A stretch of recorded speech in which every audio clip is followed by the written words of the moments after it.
These are my 3 favorite movies that include classic poetry. Poetry, literature, art are regularly used in radio, television, movies, books all the time in order to convey the theme of the story, to help understand a character, a pivotal moment. I'm going to show you my 3 favorite times this occurs in movies, in cinema, particularly modern cinema. And let's just hop right into the first one in our list, which is Interstellar. So let's go ahead and listen to a reading. Amelia, be safe. Give my regards to Dr. Mann. I will, Dad. It looks good for your trajectory. We've calculated 2 years to Saturn. Yeah. It's a lot of Dramamine. Look after my family, will you please, sir? We'll be waiting for you when you get back. Little older, a little wiser, but happy to see you. Do not go gentle into that good night. Old age should burn and rave at close of day. Rage, rage against the dying of the light. Though wise men at their end, no dark is right, because their words had forked no lightning they. Do not go gentle into that good night. Rage, rage against the dying of the light.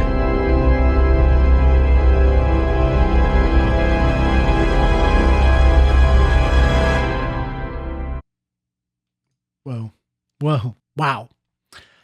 I saw Interstellar on IMAX when it first came out, and I was rocked by that. I was actually teaching, I believe I was teaching 8th graders at that time when it came out. And this was, I don't know, 10 years ago, right? 2010 or 14 years ago now? Geez.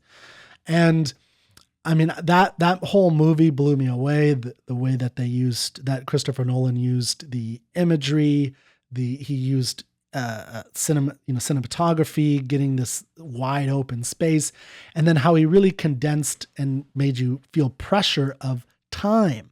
And that, I think, is what's going on with this particular poem. So normally the poem, Do Not Go Gentle Into That Good Night, is as a poem by Dylan Thomas, interpreted as don't give up without a fight as you're dying, like fight to the last moment. And it's about how people should face death with dignity and ferocity rather than resignation. And the speaker believes that life is precious and should be fought for, and that people should burn and rave at the close of night as they approach death. Now, what Christopher Nolan in his movie of Interstellar does is he kind of makes it a little bit more about the struggle against time. And that's what's really interesting. Of course, it's kind of the same thing even in Dylan Thomas's poem, because time is, of course, the thing that kills all of us. It's always, it's just a matter of time. But here in this movie, we get that so intense because, as you know, if you've seen the movie, time is kind of the enemy. They have to deal with the time it takes to get to some location. There's planets that take up, every hour is like 7 years or something on Earth. And they're dealing with all these complexities while they're trying to save Earth. And if you remember, Interstellar is about a story where Earth's future is in a global blight for its crop. There's what is thought of as like a second dust bowl. And it's making the planet uninhabitable. So there's this desperate move to find another planet to inhabit. And the whole plot of the story is sending Matthew McConaughey's character, who was a former NASA pilot, his name is Cooper, and to send him through this mysterious wormhole that they've discovered to 3 different planets to discover if any of them are inhabitable.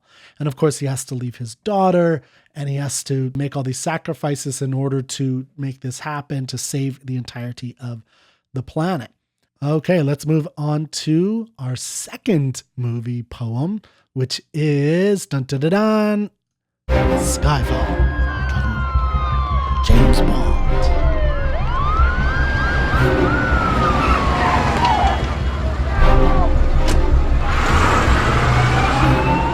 want to fight somebody, right? Chairman, ministers, today I've repeatedly heard how irrelevant my department has become. Why do we need agents? The 00 section, isn't it all rather quaint? Well, I suppose I see a different world than you do. And the truth is that what I see frightens me. I'm frightened because our enemies are no longer known to us. They do not exist on a map. They're not nations. They're individuals. But look around you. Who do you fear? Can you see a face, a uniform, a flag? No. Our world is not more transparent now. It's more opaque. It's in the shadows. That's where we must do battle. So before you declare us irrelevant, ask yourselves, how safe do you feel? Just one more thing to say. My late husband was a great lover of poetry, and I suppose some of it sunk in, despite my best intentions. And here today I remember this, I think, from Tennyson. We are not now that strength which in old days moved earth and heaven. That which we are,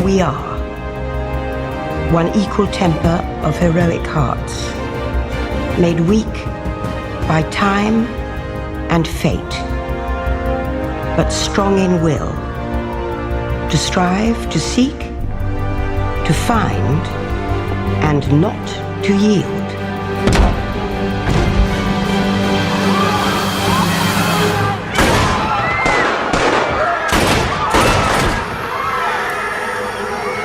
Well, you're going to have to watch the movie.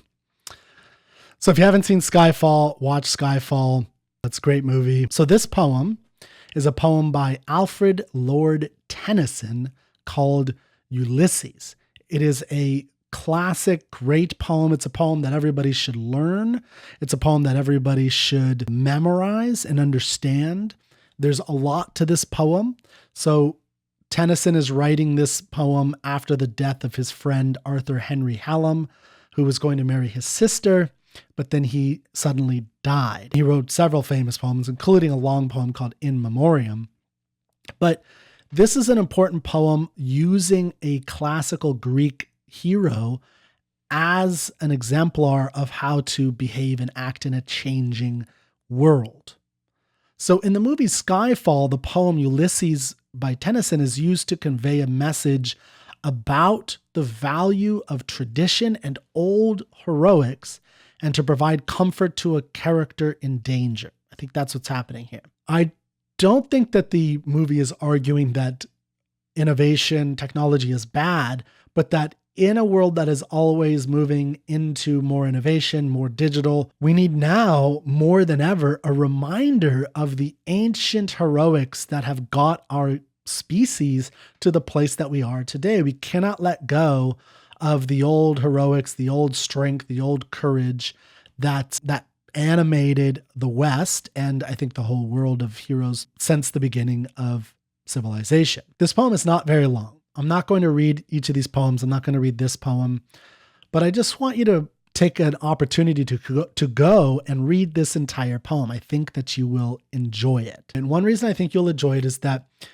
if you know a little bit about Ulysses, and all you really need to know is that Ulysses, or Odysseus in the Greek, was a Greek hero during the time of the Trojan War, or in literature, and he had to leave his wife, go for 10 years, fight a war in Troy, a war he didn't really want to fight.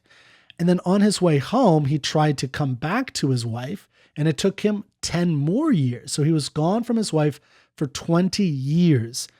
And then in this poem's taking him later in life, and it's at the end of his life. So it's another 20 so years going by, and he is now really old. He's at the end of his life.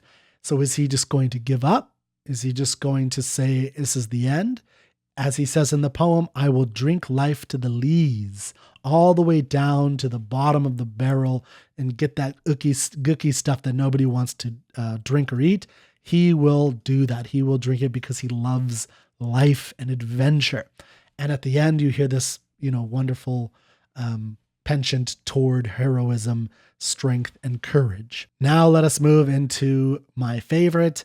This is number 1. So we went one, or the third one we're doing, but this is the first one in terms of my hierarchy. Now I will say that I love all of these. It really depends on my mood. I like this one because I like the movie as a movie for poetry. And if you knew, I kind of give you a hint, that is Dead Poets Society. What is poetry? That page has been ripped out, sir. Well, borrow somebody else's book. They're all ripped out, sir. What do you mean they're all ripped out? Sir, we... Never mind. Read. Understanding Poetry by Dr. J. Evans Pritchard, Ph.D. They really teach this Fully way. understand poetry, we must first be This fluent is with its bizarre. meter, rhyme, and figures of speech. Then ask 2 questions. 1, how artfully has the objective of the poem been rendered? And 2, how important is that objective? Question 1 rates the poem's perfection. Question 2 rates its importance. And once these questions have been answered, determining the poem's greatness becomes a relatively simple matter. If the poem score for perfection is plotted on the horizontal of a graph... Mr. Keating, they made everybody Quiet, Mr. sign it. Anderson. You gotta believe me, it's true. I do believe you, Tom. Leave, Mr. Keating. But it wasn't his fault. Sit down, Mr. Anderson. One more outburst from you or anyone else, and you're out of this school. Leave, Mr. Keating. I said leave, Mr. Keating.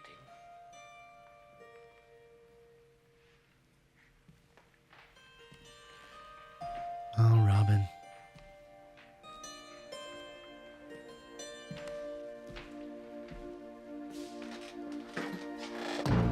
Oh, Captain, my captain.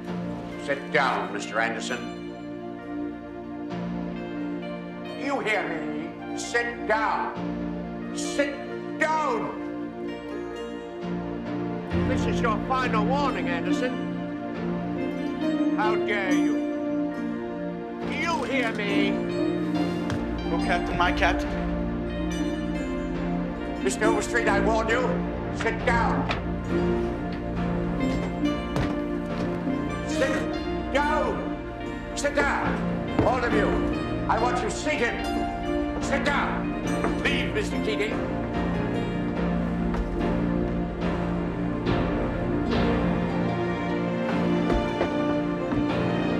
All of you. Down. I want you seated. Do you hear me?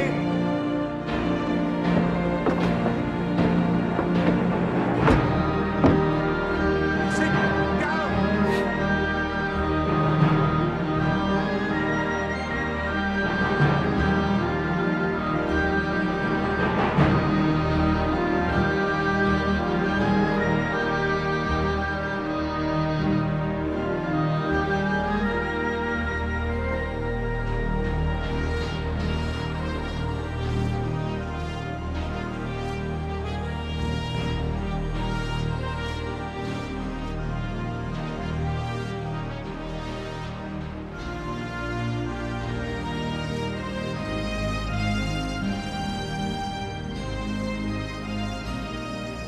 Thank you, boys. Thank you. So I know in that one you don't actually get much of the poem itself, but it's a great reference, and I think they capture the kind of tenor of Walt Whitman's, at least some of the poem that you're getting here. Just the opening line, "Oh, Captain, my captain, our fearful trip is done. The ship has weathered every wreck. The prize we sought is won. The port is near, the bells I hear, the people all exulting, while follow eyes the steady keel, the vessel grim and darling. But, oh heart, heart, heart, oh the bleeding drops of red, where on the deck my captain lies, fallen cold and dead." Now this is generally thought of as, a poem for Abraham Lincoln, but it is often used as a kind of discovery or an appreciation for a captain, someone who has inspired you. And in this case, in the case of this movie, a teacher. Now, if you haven't seen the movie Dead Poets Society, I really recommend it. It has a lot of great appreciation of poetry, in particular, of the value of it in changing lives, changing individual lives. So I'll end this little video on a quote by John Keating, who is the teacher played by Robin Williams in Dead Poets Society. "We don't read and write poetry because it's cute. We read and write poetry because we are members of the human race. And the human race is filled with passion. In medicine, law, business, engineering, these are noble pursuits and necessary to sustain life. But poetry, beauty, romance, love, these are what we stay alive for." To quote from Whitman, "O me, O life, of the questions of these recurring, of the endless trains of the faithless, of cities filled with the foolish, that the powerful play goes on and you may contribute a verse." Well, I hope you'll contribute a verse, and I hope you'll stick around by hitting the bell, by subscribing, and encouraging more of this kind of content, more poetry, literature, analysis, and discussion. Until I see you next time.